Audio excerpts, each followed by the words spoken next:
guys, ito yung ano, ito yung tinuwing natin kagabi. Ito ay mga nalubog sa baha.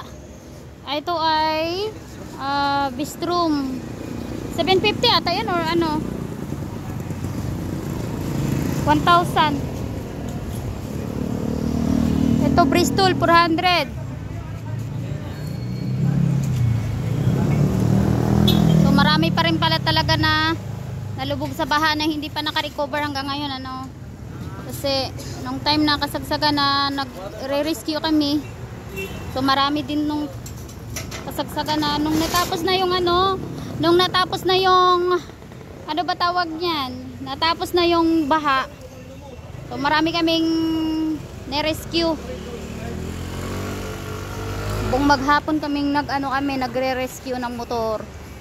So hanggang ngayon meron pa pala talaga. Iba hindi pa naka-recover. Nakikita nyo meron pang mga ano, meron pang mga natutulo-tulo. O tingnan mo oh. Tumutulo, may laman pang tubig.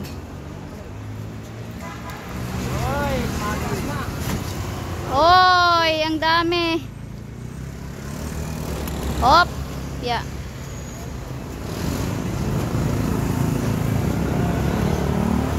Lubog sa baha, guys. Tawag mo na mga ito. Bago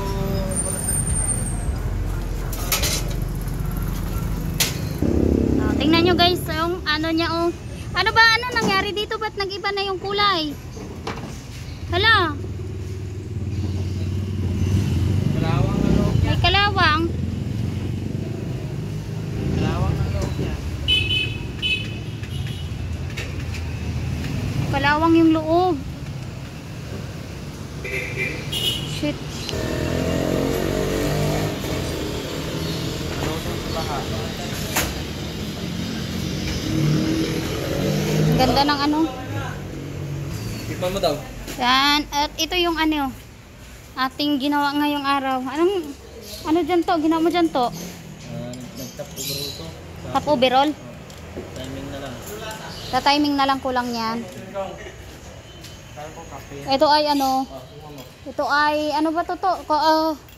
Ninja 650. Kung napapansin nyo, naka ano na siya. Iba na yung mukha niya kasi convert na siya. Ito naman ay ano, PMS. Yamaha R6. Tingnan nyo yung difference niya. Full PMS ito.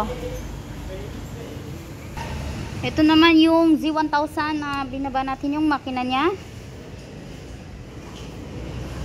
Ito yung mga gamit niya.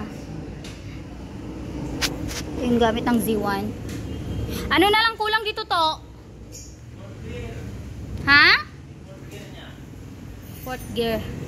Fourth gear niya sila. Oh, fourth gear ang sira nito.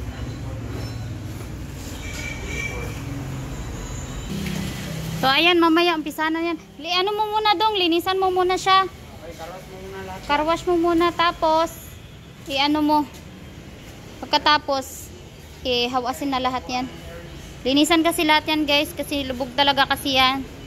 Kaya na idudong ito yan. Oh.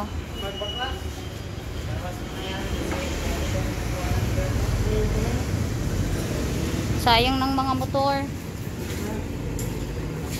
Ayan sa mga naghahanap ng makina ng R6S. R6S, ayan. Oh, yung mga naghahanap ng ano ng makina R6S ito 2006 model, may papel, kunin nyo na to, kunin nyo na yan.